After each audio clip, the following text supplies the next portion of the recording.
Oh my gosh, I think the biggest thing was just like a really solid understanding of like what ADHD is, how it manifests, like what tools we can use, systems we can use. But I think the biggest part is like the understanding of what is ADHD and what works for us, what doesn't work for us. I'm Riley Rees. This is the Sophia Unfiltered podcast where we bring together thought leaders, wellness entrepreneurs, makers, and emerging health leaders. We're here to have raw, unfiltered conversations because sharing your stories has the power to change lives, help others heal, and transform the way we take care of ourselves. Here we go. Hi, everyone, and welcome back to Sophia Unfiltered. I'm Riley Rees, and today we're diving into a topic that affects millions of adults, ADHD. And today we're sitting down with Kelly. She's an ADHD coach who was diagnosed with ADHD at 30. Now she's dedicated to empowering others. Kelly, it's fantastic to have you here to discuss the benefits of coaching for those with ADHD. Do you want to tell our listeners a little bit about you and your background and your journey? Yeah. Ooh, that's a long story. Okay. All right. So me, I am 34 now. And like you said, I was diagnosed with ADHD when I was 30. But in a past life before this, I was a school library director and a classroom teacher. And so my course kind of all changed when I got that diagnosis. And I eventually worked toward becoming a coach. And that's where I am now. Yeah, so let's dive into that a little bit. So, living your life, you go through all of your 20s, you're, professional, like you were a school teacher, right? Then the director at the library. And then all of a sudden at 30, you get diagnosed. Like, can you give our listeners just share a little bit about what the lead up was like to that, how this came about? Like, did you notice anything, symptoms? Yeah. I think, like always from childhood, I felt different. And I always felt like, what is wrong with me? I had a hard time keeping friends. I had a hard time paying attention in school. And I was always beating myself up for like, why can't I just do things the way that other people do them and just fit in so easily like everyone else? And like my friends are so smart in school. And like I have to read, it takes me like 3 hours to read one chapter in the book that they assign me. So I literally, my whole high school experience, I never finished a single book that was assigned to us. And then, like, same thing continued in college. Had no idea, even though I was getting my undergrad in elementary education and a certificate for special education. And like, I remember sitting in class and learning about ADHD and being like, that's so interesting. And like, not being able to see it in myself, which that's something that we learned in the coaching training that I did is that ADHDers are notoriously like not good at seeing those patterns within themselves. So it's really good to have like a person you can reflect with. But all through childhood, like honest, it's kind of weird to say this, but like all through childhood, I struggled with depression and anxiety. Like I remember being a kid and feeling so strange because I was like, are other people like this? Do other people struggle this much? And then looking at my childhood journals and being like, oh my gosh, this little girl was so like, needing help and had no idea like what was going on. And so in my 20s, I decided to go to therapy.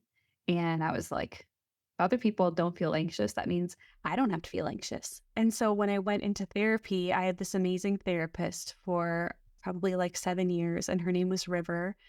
And she helped me to unpack so much of that like childhood trauma and stuff like that. And then we also talked about like the things that were continuing to get in my way. And it just felt like I was banging my head up against a wall over and over because it's like I listen to the podcasts, I read the self-help books, I go to therapy, I know what I need to do, I know about habits and routines and exercise and eating right, and I'm meditating, I'm doing everything right that you can be doing.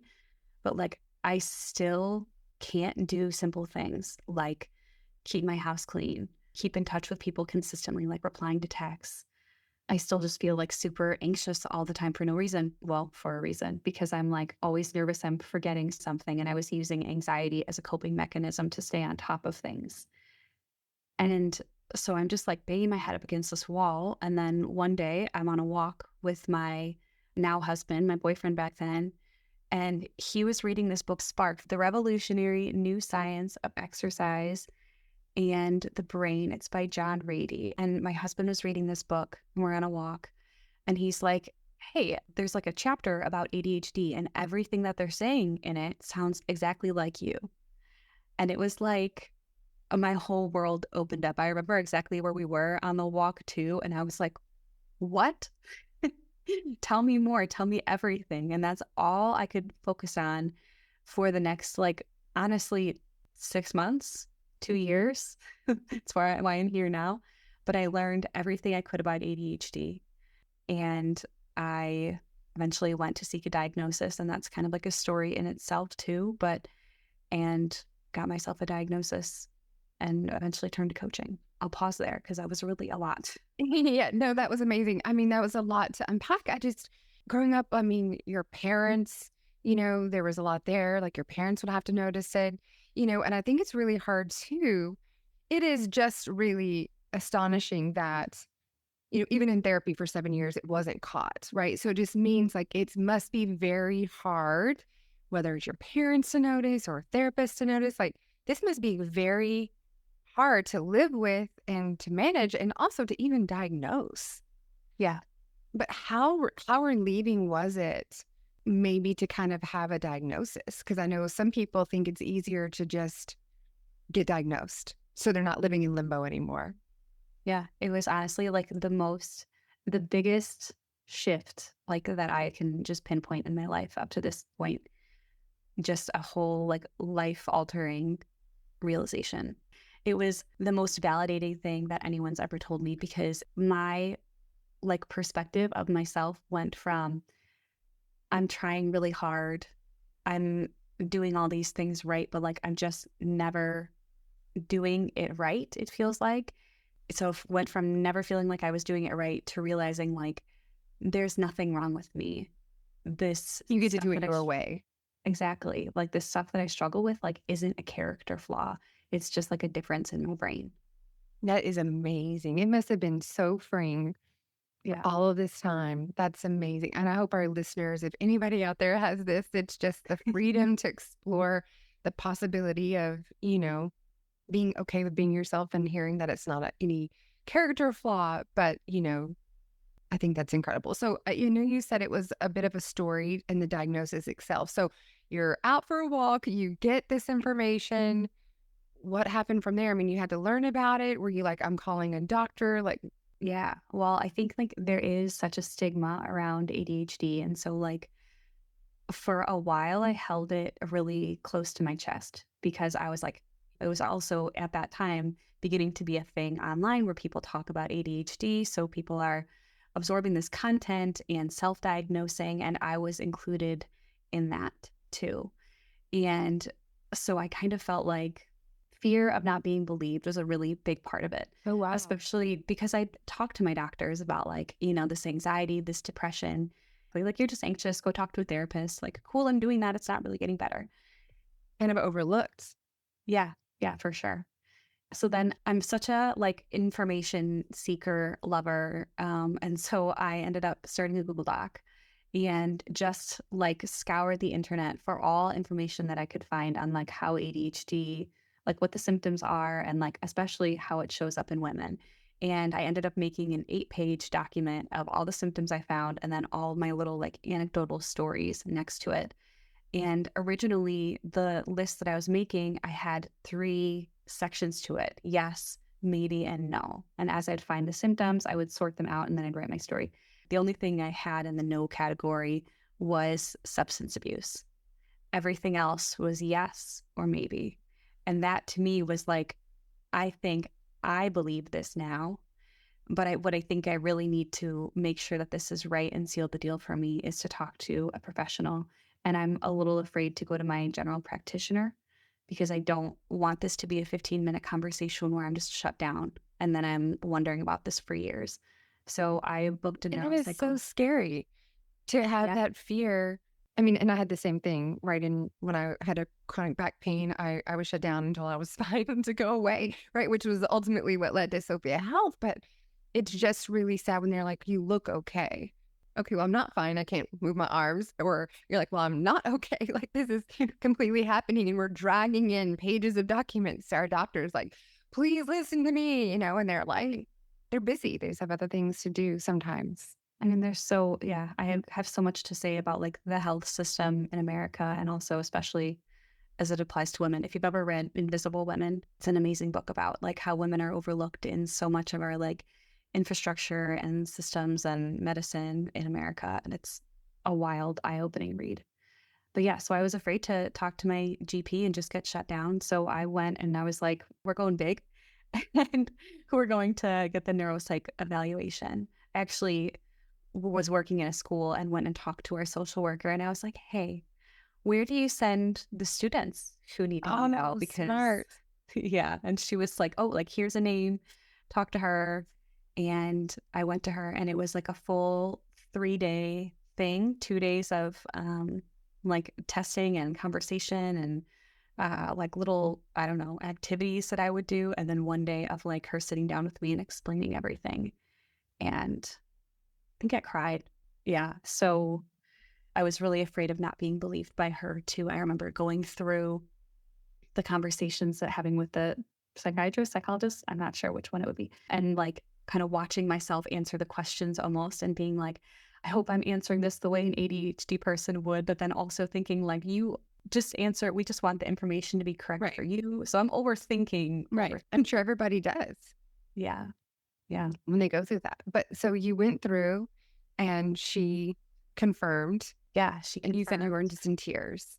I mean, kind of in shock at the call, or at the time. But then, like, when I got to the car, I was like, it's just this feeling of like validation and happiness. And like, now I can like start looking for solutions that work for me, but also so much grief for like little Kelly. Like, the 6 months following my diagnosis, I've never cried so much in my life because I was just reflecting back, like having these flashbacks of like, that's ADHD and that's ADHD. And also at the same time, watching myself in my present life, like, holy shit, this is ADHD. Like, this is why it's so hard for me to pack a bag and get out the door in the morning because it requires so much executive functioning.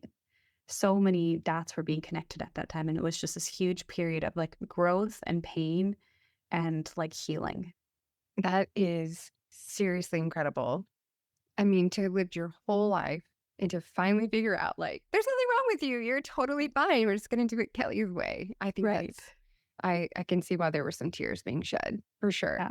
And I think part of it even too came from, I remember I sat down with my parents. I was like, I have to talk to you guys about something. And I think they thought I was going to be like, I'm pregnant. And even though I'm like 30, it would be fine. Yeah. Like, and I just was like sobbing. And I was like, I have ADHD. And I like had the paperwork. And they were like, okay. And I was just sobbing. And like, they also, I think, didn't know what the right response was, but they, were kind of like, I don't think you do. But I was like, a doctor says I do. And then they were like, it doesn't matter. And I was like, it kind of does. So that was also like, Because it meant not so much for you, but it's such an interesting response. Like, maybe it's not that big of a deal for other people, but for you, it's a big deal. Like, hey, there is yeah, something and I don't feel like I'm fitting in. And I just need somebody to listen and validate me. And I can't even imagine how many of our listeners are feeling like that. Like, can somebody please listen to me, understand me, and give me some kind of diagnosis, right? To make me feel like everything is okay. Like, it's okay to be this way. right. It's totally okay. And like, that shift in my life was like, I look back and I look around me now and I find myself here and I'm like, oh my gosh, I have so much peace and understanding and like love for myself now and so much patience for myself now that I didn't have before. And that's all because someone gave me a diagnosis and like gave me permission to understand Permission my to brain. be yourself. Exactly. So now in the morning when you don't get out, I'm sure, well, you're not husband. You're like, yeah, that's just who I am. So you know what? Yeah. Pack the bag for me. Right. Well, I mean, part of this too was like, even before this, I was like, how can I cultivate a life that like really works with Yeah. what I want my life to look like? Yeah. And this is like, now I work for myself. I don't have to work early in the morning. So like at the same time, the ADHD has woven in with like identifying like what's the best environment for me and building that environment for myself. And it's just been amazing. That's incredible. So what point, I mean, go through all the emotions and then you're like, okay, I'm getting this under control. And then you're like, now I'm going to help other people. Yeah. Well, part of it, yeah, was like when I got the diagnosis and then I was like, what's next? Yep. Like we could read books, but like, do Yep. you like reading books? Like, no. And a lot, oddly, this is so bizarre to me, but like most books about ADHD aren't written for ADHDers. Like I'm an audiobook person through and through because it's hard for me to obviously attend to just I like mean, I love one. audiobooks in general because I can be multitasking, which is Yes. terrible, or driving and right? I mean, who doesn't? I don't know what's terrible about it. I think it's great. Yeah, I love it. Yeah. So like I was like, okay, we're gonna read about ADHD, but like let's get a professional like to work with. Yeah. And so I started looking for coaches and I was like, what there's not a lot of ADHD coaches, especially in my area. And I also felt like when I started to look up like what do you do with coaches? And I learned of like these are the systems that they help you implement and like the tools that they'll give you. And I was like, oh, I already know a lot of that because I've done so much work in therapy. I've read so much about this. And also, I was looking for a way out of teaching. I was like, it was so clear to me, even from early on, that I was like, this is not my forever career. This is not the place where I'm thriving. I'm good at it. I love the people. I love the kids. That's not right for me. And I was looking into maybe like going back and getting my master's for therapy, but I had just finished a master's degree and I was like, this is crazy. We can't be in school forever. And then I was talking to my new therapist, and her name is Jen, and she's amazing. I love her. I have her still now. And she said to me, she's like, Kelly, why don't you look into coaching? And I was like, aren't coaches just like bullshit therapists? And she's like, no, like coaches do totally different things than therapists. And we talked about it. She explained it to me. And then I hyperfixated on learning how to become a coach.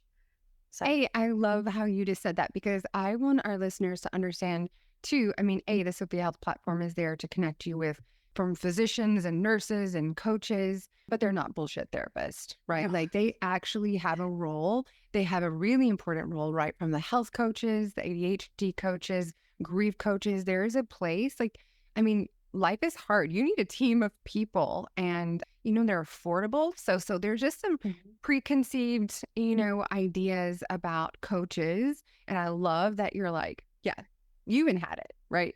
And they're not bullshit therapists, right? Like there's an absolute place for them, whether it's, in wellness and mental health, in the physical and the coaching for the athletes, right? Like there's a legit place for coaches in our healthcare system. And obviously we're bringing them together on Sophia Health to make it easier for consumers to, for you guys to book with them. But if you haven't done so yet, take a look at what you're looking for in your life and what you might need some help in an area to improve and reach out to a coach.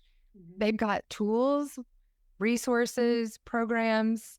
What else did you get by going to when you went through your coaching? Oh my gosh, I think the biggest thing was just like a really solid understanding of like what ADHD is, how it manifests, like what tools we can use, systems we can use. But I think the biggest part is like the understanding of what is ADHD and what works for us, what doesn't work for us. Yeah, that's incredible. And now you can help other people with that. Absolutely. Yeah. I mean, and it seems so simple, but sometimes like you just have questions and you don't want to go to WebMD and you would like a human to answer, to listen to you, right? Well, and like as an ADHDer, like a lot of people will do as much work as they can on their own. And then when they're to a certain pain point, they'll be like, now I need professional help. And for me, and I think for a lot of people who decide to sign up for coaching, it's different when you do coaching because you're having that conversation and it's like full immersion and like a sounding board where you're getting validation for like, yes, cool, this is normal. Not just because somebody online told me this, but because somebody who talks to people like me every day said so. And you are, instead of just like information gathering online, like sometimes I feel like I'm scrolling TikTok and I'm just like a little squirrel, like grabbing little nuts of information and like tips and tools and ideas. And this person does it this way, and this could be a good idea. And I save them all into my favorites folder, and then I never come back to them. Oh my God, because you have a million little bits. Right. You need Right. somebody to put them all together. Exactly. But when you have a coach, the coach can be like, hey, based on your situation and what you're telling me, here's some ideas that have worked for others. Do any of these feel good?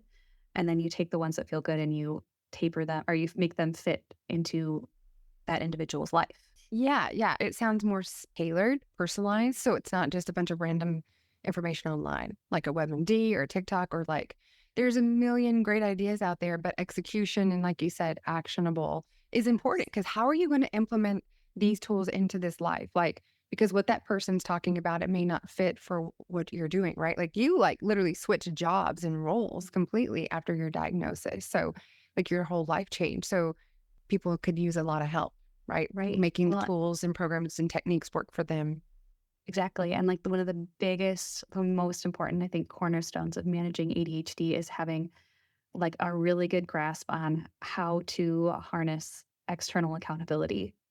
So just like in every possible way that you can, because oftentimes we struggle obviously with motivation, but we tend to be really motivated when it comes to like working with others.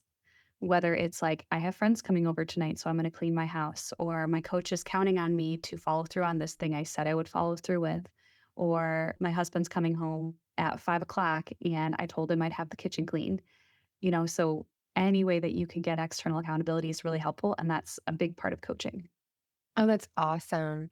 Mhm. So is that really how the accountability, like, are those really like the tools? Is that something that you focus on with your clients and ADHD? Or are there other tools or techniques where you start? Is there anything that Yeah. we can share with our listeners that's a really great all around tool or technique that you found effective in helping them manage their ADHD? Yeah, I would say, okay, so just to like speak a little more detail into the external accountability, I think it's really clear to understand with coaching, like you're not looking to form a codependent relationship with a coach. It shouldn't be like, oh, wow, I have to pay this person forever or else I'll never do anything productive ever again. It's really like finding different ways to use the external accountability in your life. So, for example, when I was working as a teacher, I would like my boss would ask me for something and I'd email him and I'd be like, I'm going to get that to you by Friday. And I would set my own deadline, I'd communicate it to him, and I would set up my own external accountability without like making it any extra work for anyone else. So, like, that's, I think, a really big tool. Oh, interesting. Yeah. So, as much as you can like incorporate that into your life is really good. Same goes for along that same line. One of the most powerful tools for ADHDers often is body doubling. Are you familiar with that? No. I sometimes I say it and I forget, like, oh yeah, not everyone knows that term. Body double? Does It's this mean I'm gonna have somebody, I'm a literally a body double? No, I don't know what this I is. mean, like a little bit. It's the idea of like working alongside somebody else or others as a means to like help you get motivated and be more productive. So what I do with that is like I have group coaching sessions and some people want a body double. So I just ask them like, what are you going to work on today? And they will, fold their laundry or, do their taxes or something while we're just sitting together in group. But you can also do it like if I'm avoiding answering my emails and my husband's downstairs, like making lunch, I'll just bring my computer downstairs and work kind of alongside him. Or you can go to a coffee shop or a library and just use the, motivation power. Distraction. Yeah. The group power, group think power. Exactly. Yeah. So external accountability, body doubling. I think another really good tool is a dopamine menu. And this is like one that I think is like now becoming popular on social media. I see videos about it now. Have you heard of that? I mean, I know what the dopamine hits are, but so is this a way to use it? I mean, isn't that part of it? Like ADHD, you're looking for the like the Yeah. highs. Yeah. Yeah. It's all related to that. Yeah. So most research shows that people with ADHD, it's not that we have less dopamine in our brain, it's that our brain produces the same amount, but doesn't take up as much as a neurotypical person does. And that like leads to having a hard time connecting to when you have enough dopamine in your brain, you're able to connect to the long-term reward. When you don't have enough dopamine in your brain, you're only mostly able to connect to that short-term reward. So if you imagine a person sitting on their couch and they're thinking about this Amazon package that they have to return. A person with enough dopamine in their brain is going to get off that super comfy couch and they're going to return that Amazon package because they know that they will get money. So they're motivated by that long-term reward of I'm going to get off the couch to get money.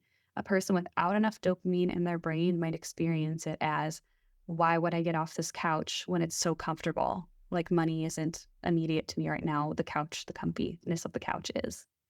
So a dopamine menu is meant to like work with that need to like Get things get done. exactly to like get dopamine into your brain. So we know that dopamine is connected with reward, and a dopamine menu is like little simple tasks or activities or things that are a little bit physical that you can complete and that aren't hard to stop, that you can do relatively easily, that are going to get you those like quick dopamine hits and kind of like ramp you up. So people call it like a dopamine ramp. So an example of this would be if I'm having a hard time getting myself to check my emails, I'm not going to focus on checking my emails because if I'm avoiding it, that's cool. I'm avoiding it. And I'm not going to shame myself for that either because now I know my brain works a little bit differently. So instead, I'm going to say, all right, you know what? I'm going to go and put on a little bit of makeup. I'm going to get dressed and I'm going to make my bed. Those are three things that for me are really easy to do. I don't need a lot of motivation to do it. When I'm done, I feel good. I get a little bit of dopamine. I accomplish something. Then I might feel a little bit more ready to, I've ramped up to do the hard thing. That makes sense? And it totally makes sense.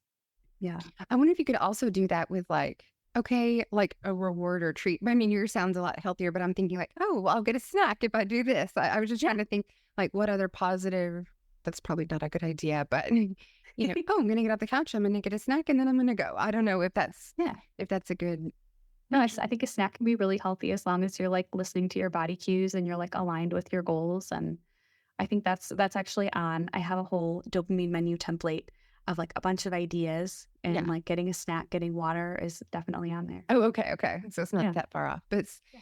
how does social media affect this, right? Because doesn't social media create those notifications, creates that dopamine? So Mm. does this mean a lot of ADHDers could be addicted to social media and those highs and getting those hits Yeah. I mean, or gambling? social media is just, it's engineered to be Right, addicting. right. So even for a person who doesn't have this difficulty with impulsivity and transitioning away from things, it's hard. But when you have this type of brain, it's like an extra challenge. Yeah, I would say so. Yeah. So we know that ADHD off, you mentioned the feeling of shame. We know there's like frustration, right? And past failures. Like, can you talk a little bit to our listeners a little bit of how you kind of reframed your whole life and this feeling of shame and frustration? Yeah. I think reframing my life and the feeling of shame and frustration, I think it happened. It wasn't something that I like intentionally did, or maybe it was because I was during this time of like realizing that when I was in like therapy the first time and realizing like I'm anxious and like I have these negative thought patterns, and I learned about neural pathways and how like we can literally just train our brain to think different thoughts, think better feeling thoughts. And I had done that when I was younger. And so I kind of did that again once I was diagnosed with ADHD. So instead of, for example, I'm late, I show up to this thing late, I'm holding someone else up. Normally my response would be like my past, I don't know, like whoever put this idea in my head was telling me like you're inconsiderate of other people's time. Yeah. You feel guilty, the shame, the frustration. You're like, Right. yeah, exactly. And so I think like maybe on the car ride there, instead of feeling the shame or like I would notice it was coming up, I would just try to like think, okay, I hear you. Thank you for that thought. And then redirect and think like, I have an actual disability that makes it hard for me to manage time and I'm working on it. Strategies today didn't go great. That's okay. And this person is going to love me and understand, even though I've made a mistake. And I also will take accountability and apologize for it. So, like, That is just so beautiful. reframe. It is Yeah. so beautiful. I hope our listeners love that. I think whether you have ADHD or not, I think that just giving yourself a little bit of grace, I think that is just so well said. Yeah. Yeah. Sometimes we really need to remind ourselves like, this is a literal disability. Yeah. But sometimes time gets the best of all of us. And sometimes we just make mistakes. And sometimes it's an accident if you hold somebody up, like Right. situations happen. And part of the journey, I think, for a lot of ADHDers is like finding people who like are okay with you the way that you are. Like, I do feel like there's been some like pruning of friends, falling off of friends that didn't align with like what I needed out of relationships. And that includes like people who are, oh, I need people who are okay with me, maybe only reaching out to them like once a month, or maybe we only hang out like 2 or 3 times a year, regardless of the fact that we live one town away. That's just how my relationships are going to look because I have more to manage. Yeah. No, I think that's really great. Kelly, is there anything that you want to share with our listeners? Right? Is there anything that you just wish you would have, if you could jump off the rooftop and shout it out, like what would you say to people who are either listening and they're not diagnosed yet or they're just newly diagnosed? Okay, if they're just newly diagnosed, I want them to know that it's super normal to go through like a skill regression. So if you're just newly diagnosed and you're going through all of like the grief and the relief and just like the frustration of all the feelings that come with being diagnosed, but then also you're noticing that things are extra hard for you, know that it's temporary and that like once you process your feelings and you start to gather some tools and systems, it'll definitely get easier.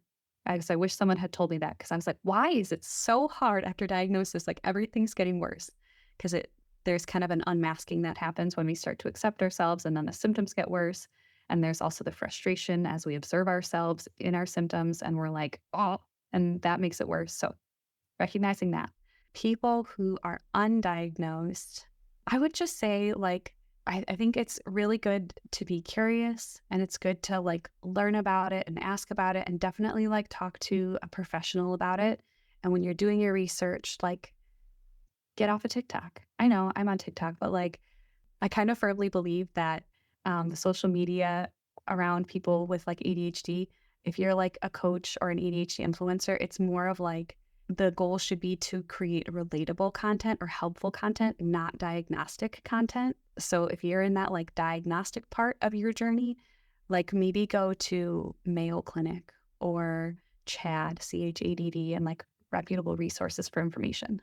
That is so smart and so good. I mean, I think social media is amazing to connect people, but it's also scary if you're looking to use those tools to diagnose, right? Just make sure you're getting the right resources. And who did you say that you reached out to? We can put it in the show notes, but you went to was it a neuropsychologist to do the test, the 3-day testing? Mhm. Yeah, a neuropsychological evaluation was what I Okay, did. you did neuropsychological evaluation. Okay, got it. Yeah, and those can take a long time to get into, and they can take a lot of executive functioning to set up the appointment. So use the tools that you have now to make it happen. Ask someone to help you with it. Break it down into small steps. Body double. You can do to make it happen. It sounds like it was really life changing, and it sounds like you're able to just make a huge impact on people's lives moving forward. So that just must be so rewarding every day that you've been able to build a life around helping other people.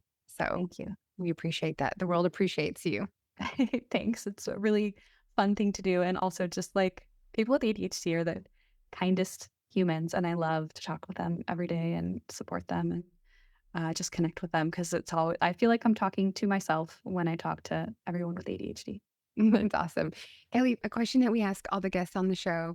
Can you please share 3 fundamental pillars that contribute to your well being? Okay, yes. Number one, I think is always check in with like, are your physical needs met? So think about like, am I getting enough sleep? And also, do you know how much sleep you should be getting? Because I talk to a lot of people who tell me how much sleep they're getting and they think it's normal, but sometimes we need more. Are you getting enough movement in a way that feels good? And is your diet in alignment with your goals and what your body needs? Two is take care of your mental, emotional needs. So that's going to be like meditation or some sort of spirituality if that fits you, therapy if that feels good for you, healthy relationships or like self help books, self help podcasts, but some sort of like mental, emotional care. And then number three is just constantly be learning about yourself, learning about others around you. But also know I think it's okay to take a rest period and be like, I've been working pretty hard, so I'm gonna chill out this month and not learn. That's okay too. Give my brain a break. Yeah. Yeah, those are great. And where can our listeners connect with you? And if they want to reach out and get a session with you? Yeah, my website is www.kellybaums.com, KELLYBAUMS.com. And then at Kelly Baums is my name on all platforms. So TikTok, Instagram, Facebook. We're going to expand to YouTube soon. That's awesome. Well, Kelly, thank you seriously so much for being here. I appreciate you coming in and sharing your story. And hopefully it's resonating and connecting with other people. Yeah, thanks for letting me be here. This was super fun.